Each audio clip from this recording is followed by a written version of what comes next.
Ang mga kwento ng pag-ibig, kwento ng buhay at kwento ng pag-asa dito sa Barangay Love Stories. Love Stories.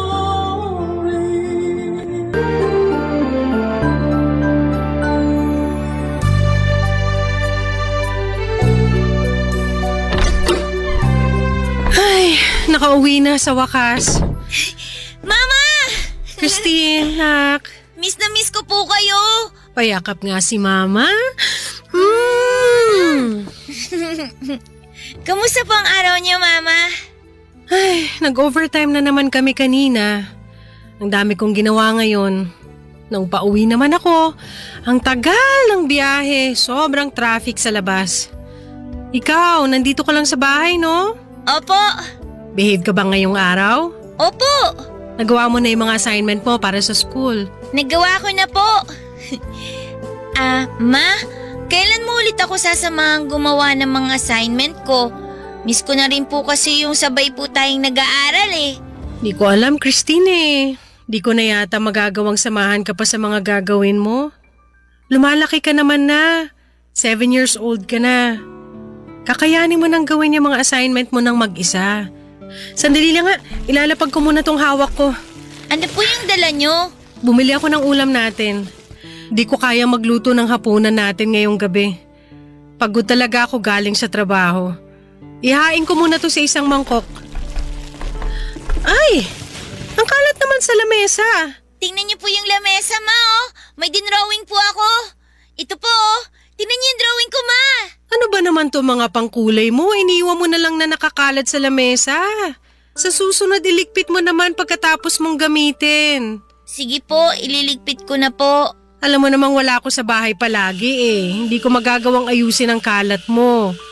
Yung school bag mo naayos mo na ba? Opo. Ibalik mo na sa bag yung mga pangkulay mo para may magamit ka bukas sa klase, ha? Sige po, Ma. Ikaw na munang umasikaso sa sarili mo. Hindi na tayo tulad ng dati na nasasamahan kita palagi. Alam mong kailangan pumasok sa trabaho si Mama. Kailangan natin ng panggasto sa bahay. Opo. O siya, sige, ihahain ko na yung pagkain. Nakababad na ba sa sabon yung uniform na sinuot mo kanina? Hala, nakalimutan ko po. Nakalimutan mo na naman? Simpleng ibababad mo lang yung damit mo, hindi mo pa nagawa. Sorry po, Mama. Ilang beses kong sasabihin sa'yo. Lalabang ko pa yung mga damit mo, ibabad mo sa sabon para pagka uwi ko, diretso ko nang malalaban. Sorry po talaga. Please, tulungan mo rin si Mama, ha? Nahihirapan si Mama pero kinakaya ko. Opo. Ay, sige na. Kumain ka na. Nihanda ko na yung pagkain mo. Sabay na po tayong kumain, Ma. Magpapahinga muna ako. Kukusutin ko pa kasi yung mga damit mo para may maisuot ka bukas. Mauna ka nang kumain. Ma, tingnan niyo po muna yung dinrawing ko. Magbibihis muna ako, papasok na ako sa kwarto, ha? Sige na po, Ma. Silipin niyo po kahit sandali lang. Tingnan niyo po. Ayan po. Dinrawing ko po tayong dalawa na magkasama po, tsaka nakasmile po tayo. Masayang-masaya po tayo, Ma. Tingnan niyo. Tignan ko mamaya. Kumain ka na. Pagkatapos mong kumain, ibabad mo sa tubig yung mga pinagkainan mo. Kailangan mo nang matutunang kumilos sa bahay para maasikaso mo yung sarili mo. Ipapaalala ko lang sa'yo na hindi tayo palaging magkasama. Papadudot, nakita kong hindi ko kayang ipagsabay ang pag-aaruga ng bata at ang pagtatrabaho. Tinutukan ko na lamang ang aking trabaho at kumuha ng yaya para kay Christine. Sa pagiging abala ko sa trabaho ay nabawasan ng husto ang oras na inilalaan ko para kay Christine. 25 taong gulang pa lamang ako noon, Papadudot. Akala ko noon na malaki na ako sa edad na ito, na kaya ko nang maging isang magulang. Mahirap pala lalo na kapag isa kang single parent. Ako ang tumayo bilang nanay at tatay ng aking anak. Kinailangan ko rin kasi na maghanap buhay upang matustusan si Christine. Pakiramdam ko nooy hindi pa ako handang magkaanak o magkaroon ng obligasyon. Maraming beses na pumasok sa isipan ko kung gaano kalaking ginhawa sana kapag wala akong anak. Hindi ko sana naranasan noon ang hirap ng pagsasakripisyo para sa bata. Naisip ko ito lalo na kapag nagiging makulit si Christine. Ngunit sa kabila ng mga hindi magagandang naisip ko ay pinanindigan ko pa rin ang aking anak. Paulit-ulit kong tinandaan na wala siyang kasalanan sa sitwasyon namin. Kaya lang papadudot, kahit gaano kahaba ang pasensya ng isang tao ay may hangganan din po ito. Dahil na rin sa magkapatong na mga problema at ang pagkadismaya ko sa pagiging single mom, nagkaroon ng araw na nasagad ako sa kakulitan ni Christine. May nagawa tuloy akong pagkakamali sa anak ko. Ito ay ang ibinakita ko na hindi ko pinapahalagahan ang nararamdaman niya. At mas pipiliin ko pa ang trabaho kumpara sa kanya, papadudot.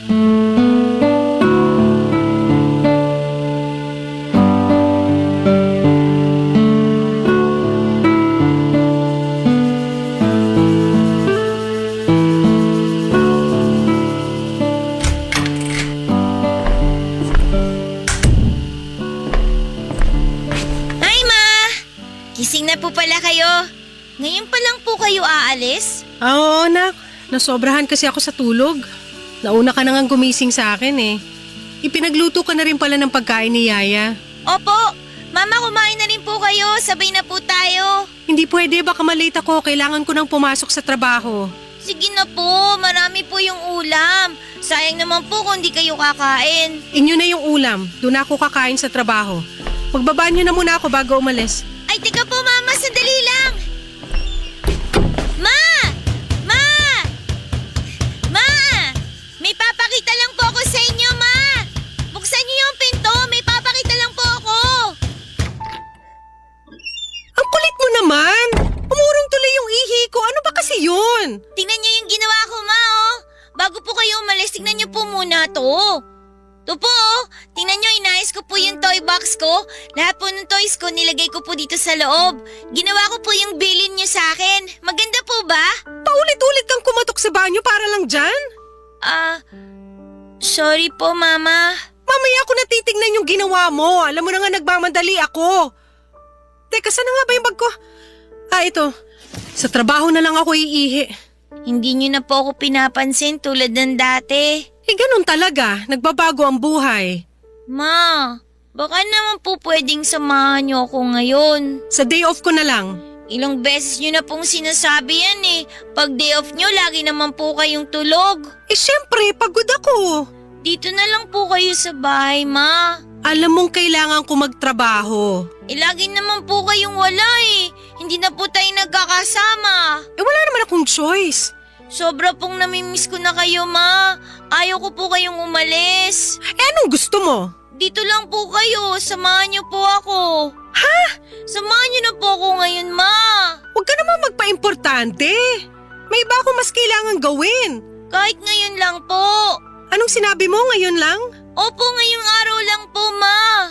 Tapos, pag pinagbigyan kita, ano mangyayari? Magsasama po tayo tsaka maglalaro. Masaya po yun, ma. Ano ba yan? Wala na akong oras para sa laro. Kahit naman po anong gawin natin, okay lang po. Basta po ang mahalaga kasama ko po kayo. Hindi pwede. Ma, please naman po kahit ngayon lang. Ano ba yung sinasabi mo na ngayong araw lang? Kung pagbibigyan kita ngayon sa gusto mo, tingin mo sapat na yon? Sigurado naman ako na sa susunod na araw gugustuhin mong samahan ulit kita. Hindi, ma. Ngayon lang po talaga. Sigurado kung hihiling ka ng isang araw pa. Pagkatapos sa susunod ulit noon, hanggang hindi na tayo matapos at puro laro na lang aatupagin natin. Promise po, ma. Ngayong araw lang po. Maniwala kayo. Sasamahan ka ni Yaya habang wala ako. May kalaro ka na. Magkaiba naman po kayo eh. Ikaw po yung gusto kong makasama. Ay, hindi ka talaga magpapatinag. Aalis na nga ako para matapos na to. Please naman po, ma. Kapit ka ng kapit sa braso ko. Dito ka lang po. Bitawan mo nga ako. Ma, huwag kang umalis. Bahala ka dyan. Mag-iiyak ka kung gusto mo. Ma, wag mo akong iwan, ma. Mama. Wag mo.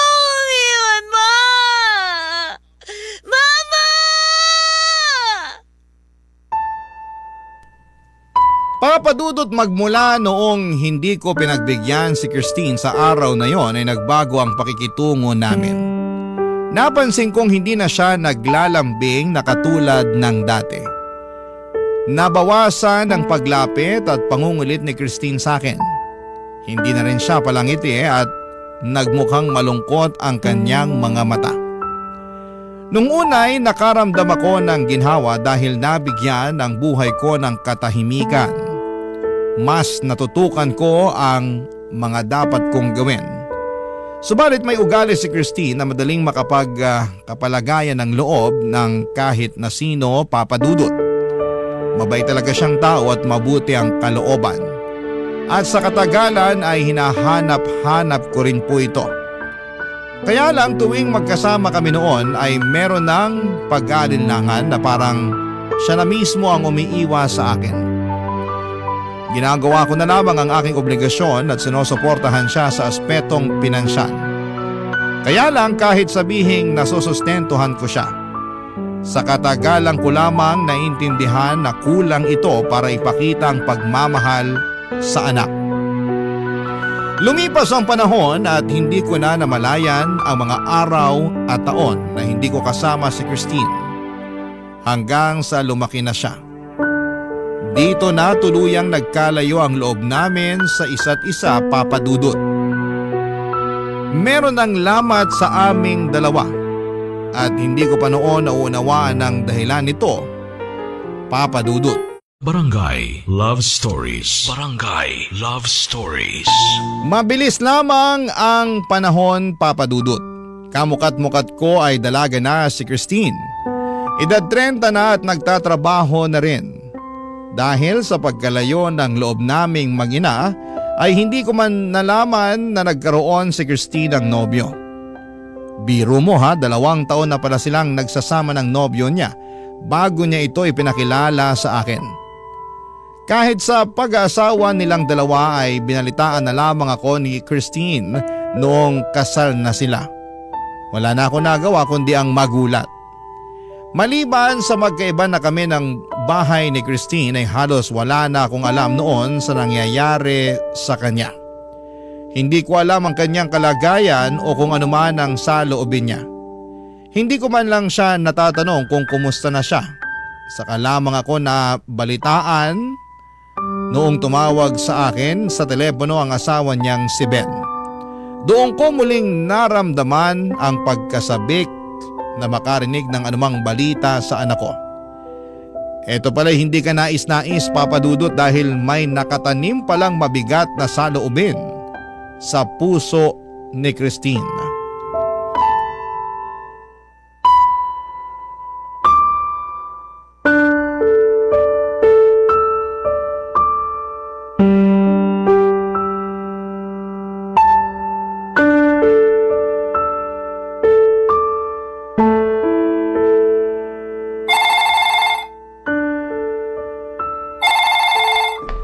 Sino kaya itong tumatawag?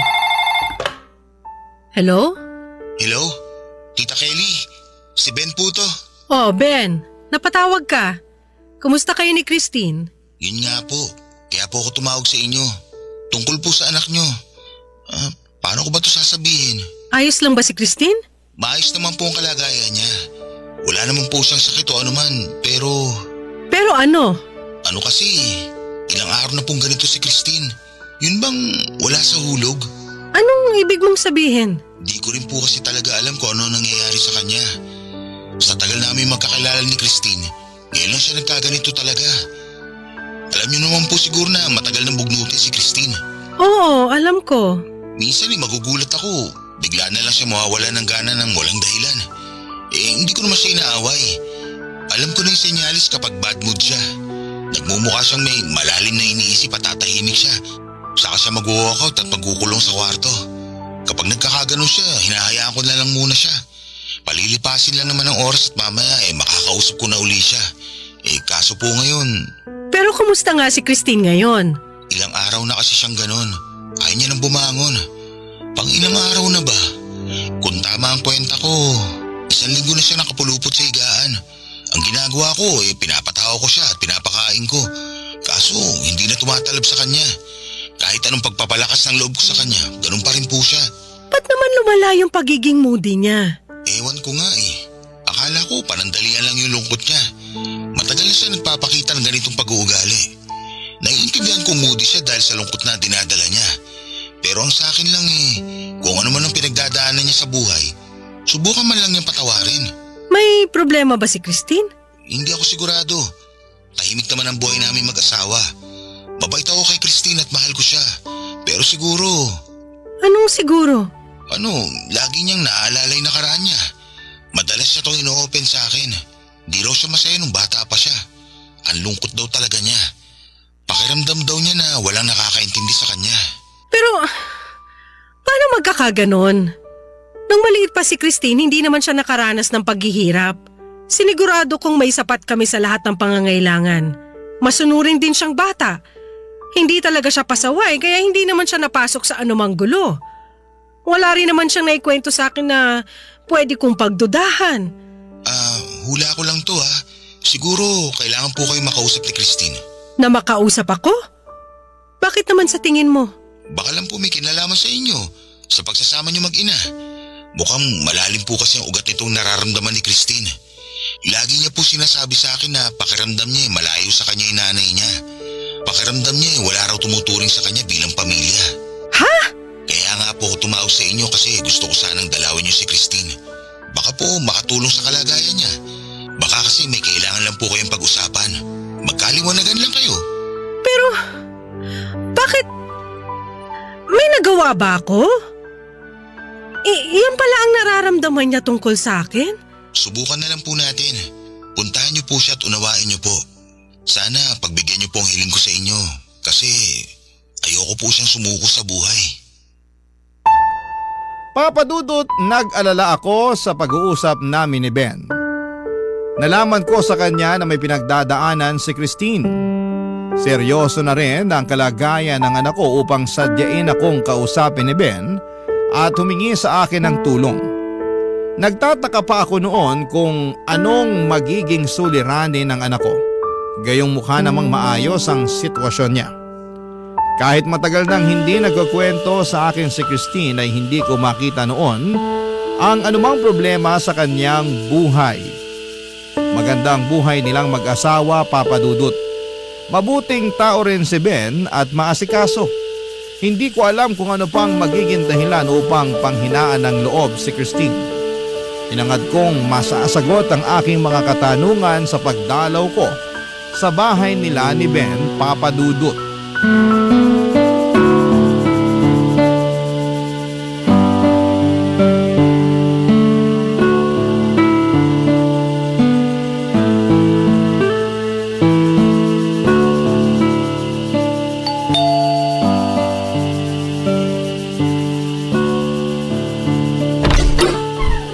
Tita Kelly!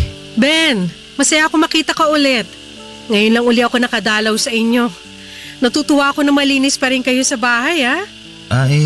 Naku, sa labas lang po ng bahay yan. Dito pa lang po ako nakakalinis sa labas. Kaya lang, sa loob ng bahay, pagpasensyahan nyo na po at makalat. Hindi pa po kasi kami nakakapagligpit. Ako lang po kasi ang kumikilos ngayon sa bahay.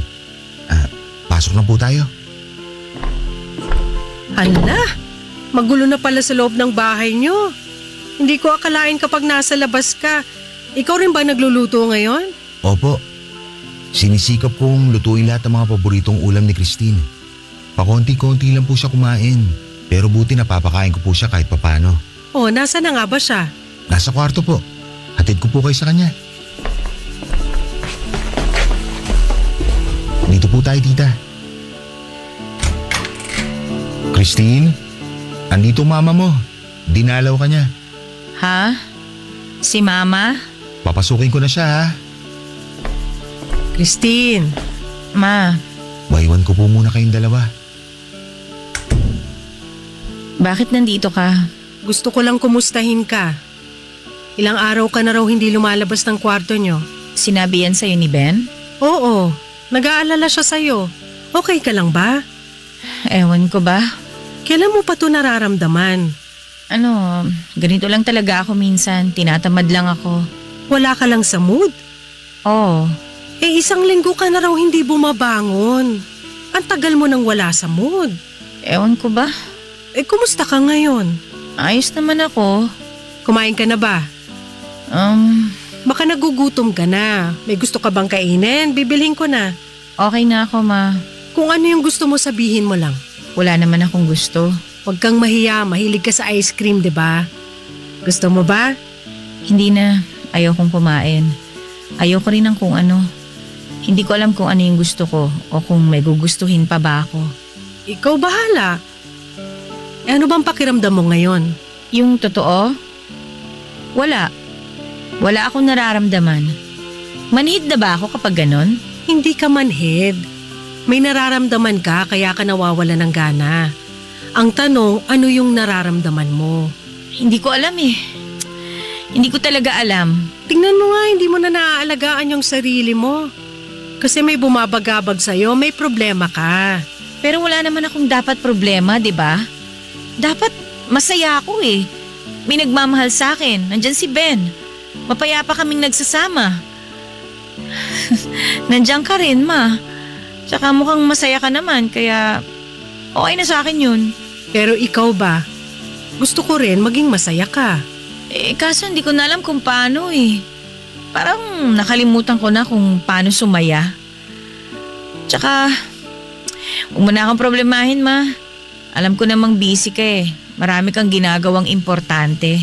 Kahit gaano ako ka-busy, walang mas importante kesa sa'yo. Hindi. Sinasabi mo lang yan. Nakakaabala ako sa'yo, yun ang totoo.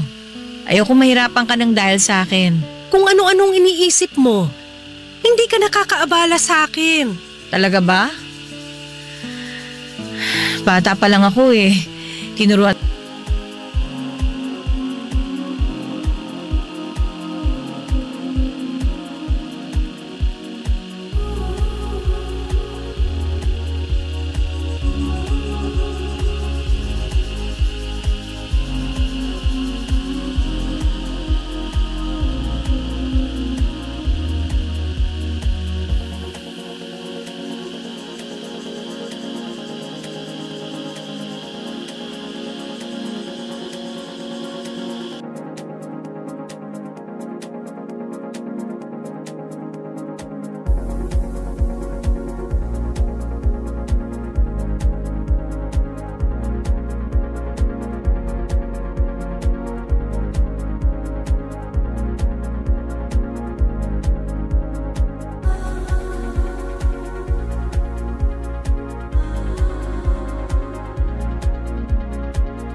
Mo na akong maging independent para kayanin ko habang wala ka.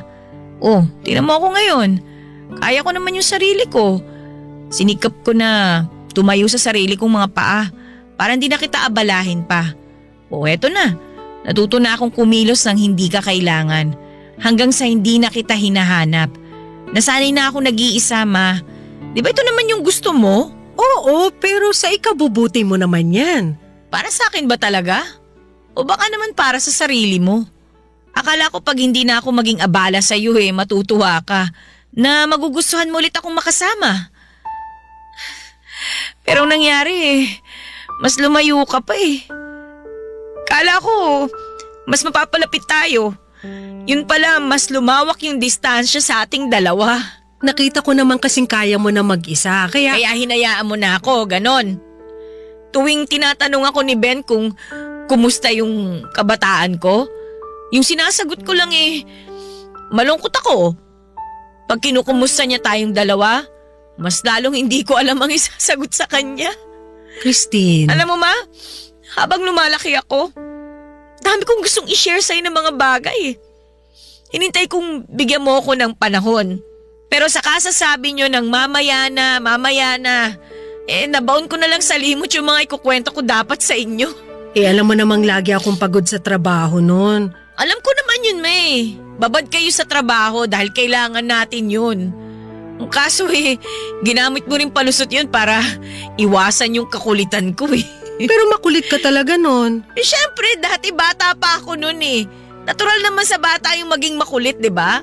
Alam mong hindi na kita maaasikaso pa. Yun na nga Kaya kaysa mapagod kayo lalo sa akin, pinaalagaan nyo na lang ako sa ibang tao. Hindi nyo nga lang masabi sa akin na ayaw nyo talaga akong makasama. Tingin ko nga, natuwa pa kayo nung nagsimula ako umiwas sa inyo Hindi ko alam na ganito yung nararamdaman mo. Wala naman kasi kayong pakialam sa akin. Kaya wala akong masagot kay Ben tungkol sa ating dalawa. Dahil wala naman tayong pinagsamahan Masyado nang lumayo yung loob natin sa isa't isa. Hindi ko sinasadya na mangyari to sa ating dalawa. Meron akong tanong na matagal nang gumugulo sa isipan ko. Ayoko na nga maalala yun pero bumabalik na naman sa akin. Ang alin? Ginusto niyo ba ako bilang anak niyo? Ha? Ginusto niyo ba ako sa buhay ninyo? Bakit mo naman natanong yan? Ramdam ko naman yun Na ang tingin niyo kasi maaga kayo nagkaanak. 18 years old pa lang kayo nung dumating ako sa buhay niyo. Nangyari nang nabuntis kayo kaya nung nandyan na ako, tiniis niyo na lang. Napilitan lang kayo. Natanggapin ako. Pero iba naman talaga yung gusto niyo para sa sarili niyo noon, 'di ba, ma? Kung may pagkakataon na mabago niyo yung nakaraan niyo, pipiliin yung wala ako sa buhay niyo. Kasi hindi sana mahirap yung buhay niyo kung wala ako. Nagawa niyo pa sana yung mga gusto niyo. Natupad sana yung mga pinapangarap niyo. Marami kayong pangarap pero hindi ako kasama doon. Sorry anak. Hindi ko kakayanin kung totoo nga yung hinala kung hindi ako mahalaga sa inyo. Ginawa ko lahat para mapasaya kayo. Pero kahit ano palang gawin ko, kulang pa rin. Kasi ako mismo yung problema nyo Sorry ma. Sorry talaga kung nahirapan kayo dahil naging anak nyo ko. Kung pwede kong piliin na hindi dumating sa buhay nyo, gagawin ko yon para sa inyo. Mas pipiliin ko yung mawala kaysa mahirapan kayo. Kasi mahal ko kayo sa kabila ng lahat ng ginawa ninyo.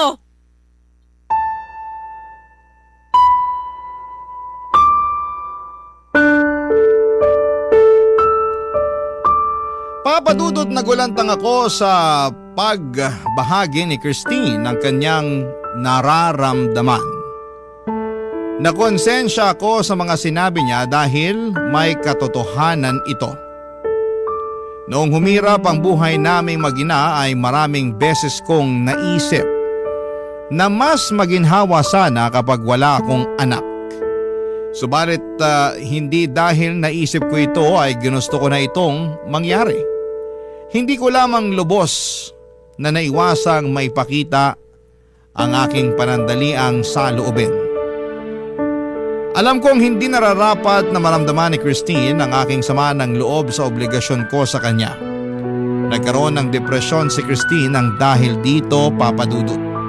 Paulit-ulit kong tinatanong sa aking sarili kung kailan nagsimula ang depresyon ni Christine.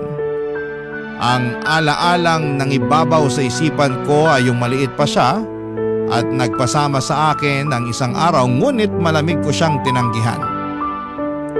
Isang araw lamang ang hiniling niya pero hindi ko pa ito ibinigay sa kanya. Tinalikuran ko siya habang siya ay nagmamakaawang huwag siyang iwanan.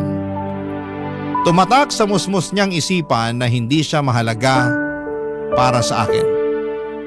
Papadudot nang naintindihan ko ang kinalabasan ng ginawa ko ay lubos akong nagsisi. Kung pinahalagahan ko lamang ang paghangad ng anak ko na pagtuunan ko siya, lumaki sana si Christine na buo ang kanyang puso. Hindi sana siya nagkaroon ng malaking buwang sa damdamin niya. Matindi ang naging emosyonal na pananakit nito kay Christine. At pinaaabot ko pa ito ng ilang dekada. Ang malala pa dito ay nangyari na ang lahat at alam kong hindi ko na kailanman mababago pa ang nakaraan, Papa Dudut. Barangay Love Stories. Barangay Love Stories. Papa Dudut, sumigaw ang aking konsensya na malaking pagkakamali ang nagawa ko kay Christine. Hindi ko man tanggap noong una ang naging kalagayan namin ay mahal ko pa rin ang anak ko, Papa Dudut. Hindi ko sinadya o ginusto na masaktan siya. Ayaw ko nang maramdaman niyang hindi siya mahalaga para sa akin. Ngunit hindi ko alam ang gagawin gayong nangyari na ang lahat.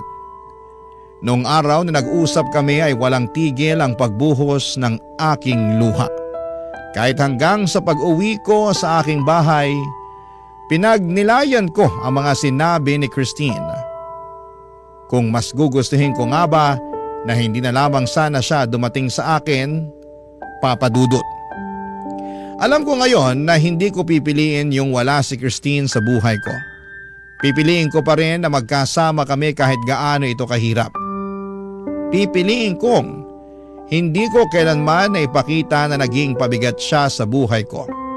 Higit sa lahat ay hindi ko man nagawa noon ay pipiliin ko nang pasayahin siya. Upang pakalmahin ang aking emosyon ay huminga na lamang ako ng malalim. Mataimtim kong binalikan sa aking isipan ang nakaraan. Inilarawan ko dito ang mga ninanais kong mangyari kung maibabalik ang panahon. Nagsimulang maglaro sa isipan ko ang mga nagawa ko sana at ang mga karugtong pang naranasan sana namin. Lumalim ang pagmuni ko hanggang sa ito'y naging madetalyadong katang-isip. Nadagdagan at nadagdagan pa ito ng eksena sa loob ng aking imahinasyon. Kahit nasa isipan ko lamang sila ay paunti-unti nitong binawasan ang bigat sa loob ko. Pumikit ako at tumuloy sa aking imahinasyon ng nakaraan kung saan ay magkasama kami ni Christine noong siya'y maliit pa. Papa Dudut, binalikan ko ito ang araw na nagpupumilit si Christine na samahan ko siya.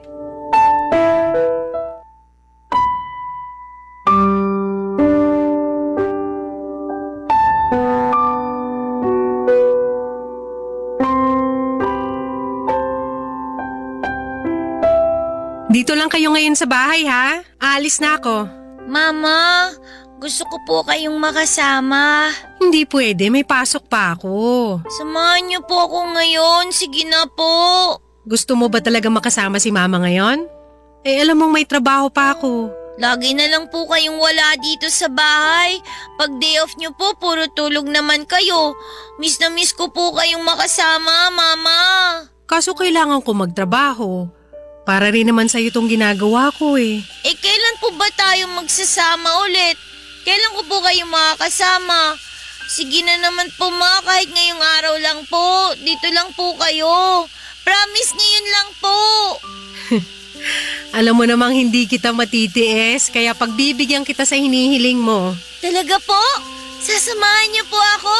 Pero ngayong araw lang ha, ngayon lang kita mapagbibigyan. Sige po ma, ngayon lang po, promise po. Siyempre, para sa'yo gagawin ko ang lahat. Wow, makakasama ko po kayo. Anong gusto mong gawin ngayong araw, anak? Kahit ano po ma, basta po kasama ko po kayo. Paano yan eh, ganyan din yung gusto ko. Pwede nating gawin ng kahit ano basta magkasama tayo. Sa'yo tong isang araw at matutupad mo yung lahat na magpapasaya sa'yo. Ano nga po kaya? Ang dami po natin pwedeng gawin, Mama. Piliin mo yung pinakagusto mo. Pwede po ba tayong lumabas? Oo naman. Saan mo gustong pumunta? Gusto ko po maglaro sa perya. Sa perya? Opo, punta po tayo. Mag-enjoy po tayo doon, Ma. Tapos, anong gagawin natin doon? Ano po, gusto ko po subukan yung mga palaro doon. Meron doon po yung inahagis yung bola tapos magsushoot po doon sa mga butas. Gusto mo yon? Opo, isushoot po lahat ng mga bola doon. Iba-iba po yung kulay ng mga butas para po sa iba't ibang premyo. Kayang-kaya mo yun, nak. At saka po, Gusto ko rin pong sumakay dun sa kabayo. Yung pang umiikot. Yung may tumutunog na magandang music habang umiikot po. Ah, yung merry-go-round. Opo. Sakay po tayo dun, ma. Dapat po magkasama po tayo, Pwede rin.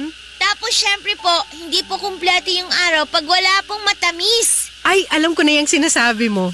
Sige nga po, ano po yung sinasabi ko? Eh di yung paborito mong pagkain, ice cream.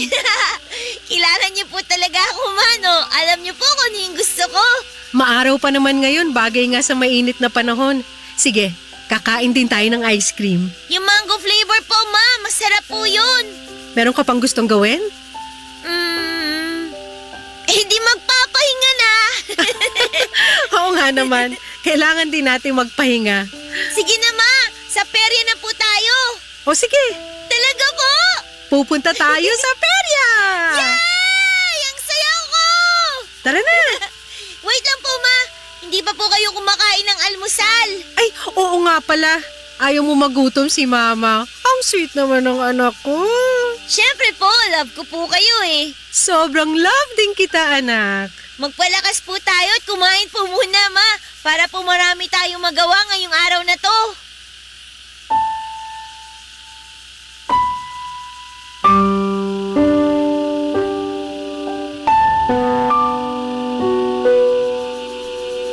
Papadudod sa imagination ko ay ginawa namin ang lahat ng gusto ni Christine. Pinuno ko ito ng makukulay na detalye. Nagsimula ito sa bahay, nagalmusal kami at masaya daw siya dahil muli niya akong nakasama sa hapagkainan. Ibinakita niya sa akin ang iniligpit niyang lalagyan ng mga laruan at sinabi ko na sobrang proud ako sa kanya. Binigyan ko ng day off ang yaya ni Christine at tumuloy kaming mag-ina pagpunta sa perya. Noong nasa perya na kami ay sinubukan namin ang mga palaro doon. Tinupad namin yung mga bidalak na gawin ni Christine. Marami pa kaming naranasan sa imagination ko. Naramdaman ko ang lahat ng ito mula sa simoy ng hangin hanggang sa himig ng merry-go-round, pati ang lamig ng sorbetes na tinikman namin. Nakita kong puno ng ligaya ang anak ko. Pagsapit ng gabi ay bumalik kami sa bahay upang magpahinga. Sinamahan ko siya sa higaan upang siya ay patulugin na. Nagpasalamat siya sa akin dahil sobrang saya daw ng naging araw niya. Nagyakapan kami, bagay na sa imahinasyon ko lamang muling nagawa sa kanya. Nagsabi ako sa kanya ng I love you at bumigkas ng salitang yakap-ulap. Ibig kong sabihin dito ay yakap na kasing lambot ng ulap. Kusa lamang na lumabas itong salita sa bibig ko. Hinele ko si Christine hanggang sa tuluyan siyang nakatulog. Nang nakontento na ako sa aking pag-i-imagine ay paunti-unti kong minulat ang aking mga mata at bumalik ang diwa ko sa kasalukuyan. Tinapos ko na ang paglarawan sa aking isipan at nakapaloob sa aking imahinasyon ang ginusto kong maranasan ni Christine at ito ay ang lubos kong pagmamahal. Kahit nasa katang-isip ko lamang ang eksena, gumaan ang pakiramdam ko na parang totoo itong nangyari, Papa Dudut. Nagpatuloy pa rin ang aking pag-iyak ngunit hindi na dahil sa panghihinayang. Pilit kong pinanatili sa puso ko ang pag-asang hindi pa huli ang lahat. Buhay pa kami ni Christine at marami pang araw na pwede kaming magkasama. Marami pang pagkakataon para maramdaman namin ang aming pagiging magkapamilya. Papa Dudut, hindi ko man na iparanas kay Christine ang masayang kabataan ay maibibigay ko pa sa kanya ang maliligayang karanasan simula ng araw na yon. Lumipas ang ilang araw na iniisip ko kung paano maaayos ang pagsasama naming mag-ina. Nang tinawagan ako ni Christine sa telepono, nalaman kong hindi lang ako ang nakakaramdam ng paghilom ng damdamin, kundi maging siya, Papa Dudut.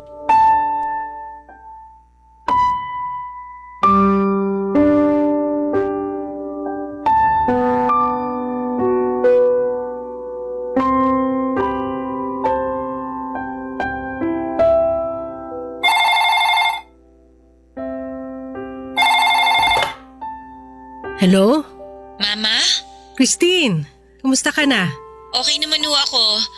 Pakiramdam ko, medyo umayos na ako.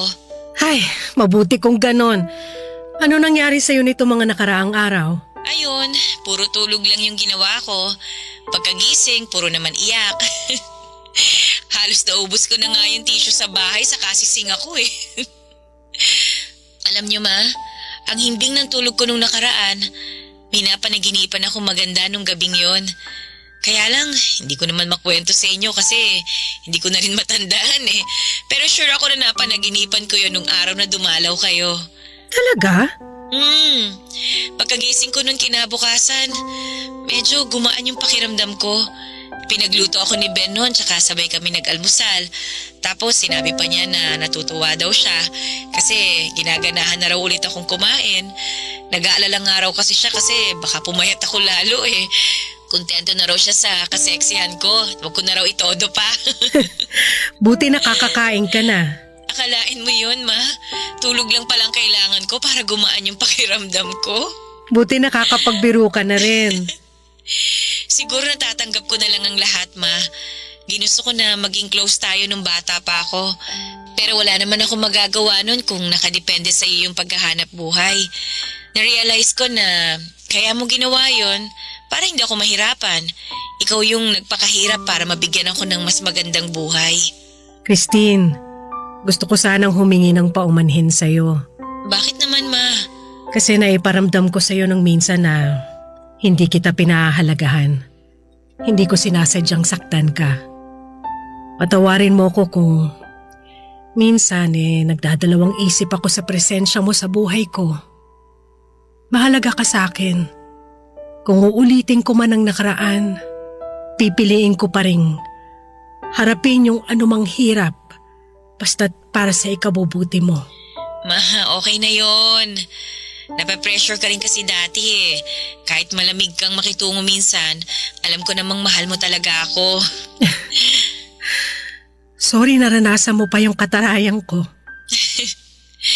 Sorry ma, naranasan mo rin yung pagiging moody ko. Naisip ko na kinailangan ko maintindihan yung side mo. Wala ka rin namang choice nun, kundi isang tabi muna ako eh. Dahil hindi mo naman ako masusubaybayan, pinaalagaan mo ako sa ibang tao para siguraduhin hindi ako mapapabayaan. Alam ko nang para sa akin din talaga yun, ma, yung ginawa mo mga desisyon na yun. Hindi biro yung pinagdaanan mo para sa kapakanan ko. Ibig sabihin lang nun, talagang mahalaga ako para sa'yo. Sobra pa sa sobra, nak. Hindi man naging perfect yung nakaraan natin, ma. Ang mahalaga, ginawa mo yung best mo para sa akin. Kaya sobra po ako nagpapasalamat sa iyo, ma. Salamat, nak, sa pag-iintindi mo sa sitwasyon natin. Nag-decide na rin pala po ako. Na ano?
Aalagaan ko na po yung sarili ko.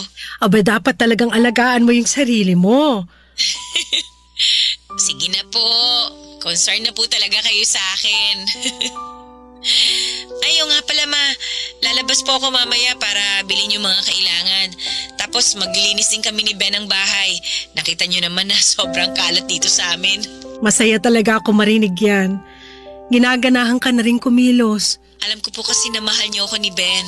Matanong nga pala kita. Ano po yun ma? Pwede ba kitang dalawin minsan para makasama ka? Ba naman, tinatanong pa ba yan? Syempre! Welcome na welcome po kayo sa amin. Namimiss ko na nga po kayo makasama ulit eh. Kaso ngayon na ba kayo dadalaw? As in ngayon na? Nako, pwede po kayong pagkatapos na lang namin maglinis ng bahay, ma? Nakakahiya po kasi sa inyo eh. Sige, abangan ko yan. Namimiss ko na yung kakulitan mo eh. Oo nga. Kaya magkita na tayo kapag pwede ka na. O siya, mag-aasikaso na rin ako. Ipagpatuloy mo lang yan, ha, Christine? Okay, ma. Bye-bye po. Love you, ma. Yakap ulap. Yakap ulap? Teka, saan galing yung salitang yan? Ewan ko ba, ma? Bigla na lang lumabas sa bibig ko eh. Yakap na kasing lambot ng ulap yung ibig kong sabihin doon, ma. Pinagsama ko lang yung dalawang salita. Nakakatuwang sabihin yun, di ba, ma? Nakakatuwa nga. Love you din, anak. Yakap ulap. Sa tanang buhay ko ay hindi ko maalalang ginamit namin ni Christine kailanman ang inimbento naming salita. Nakapagtataka, Papa Dudut. Nasa katahang isip ko lamang dapat itong salitang ito. Kaya paano ito nalaman ni Christine? Napuno tuloy ng mga katanungan ang isip ko. Hindi kaya naramdaman ni Christine ang naging katahang isip ko? Ito kaya ang nabanggit niyang magandang panaginip niya. Nakarating kaya sa kanya ang pagmamahal na nais kong ibigay sa kanya? Maaring hindi ko na masagot ang mga tanong na ito, Papa Dudut. Ang alam ko lang noon ay isang himala na bumuti ang pakiramdam ni Christine. Bumalik ang kanyang sigla at eto naman ang pinakamahalaga. Magmula noon ay hindi ko na pinalalagpas tuwing may pagkakataon na magkita kami ni Christine. Pinaglaanan ko siya ng oras palagi at pinagsikapang bumawi sa kanya. Nadiskubre kong matagal na rin itong hinahangad ng anak ko. Kaya mabilis na nagkalapit ang loob naming mag-ina. Papa Dudut, walang katumbas ang ligaya ko na nakikita kong muli ang kislap sa mga mata ni Christine. Sa wakas ay nararamdaman na niyang kabilang siya sa isang pamilyang puno ng pagmamahal. Sa katagalan ay lumikha si Christine ng magandang buhay para sa sarili niya at sa pamilya nilang mag-asawa. Ngayon ay may sarili siyang negosyo at malakas ang kanyang loob sa marami niyang hangarin sa buhay. Higit sa lahat ay masaya siya. Maraming salamat po, Papa Dudut, sa pagbabahagi ng aking kwento sa inyong mga tagapakinig. Naway ang aming karanasan ay nakapagbahagi sa inyo ng tuwa at pag-asa. Thank you sa inyong lahat sa Barangay Love Stories. Ang inyong forever kapuso at ka-barangay, Kelly. Ano ang masasabi mo sa ating Barangay Love Stories today? Abangan namin ang sagot mo sa comment section.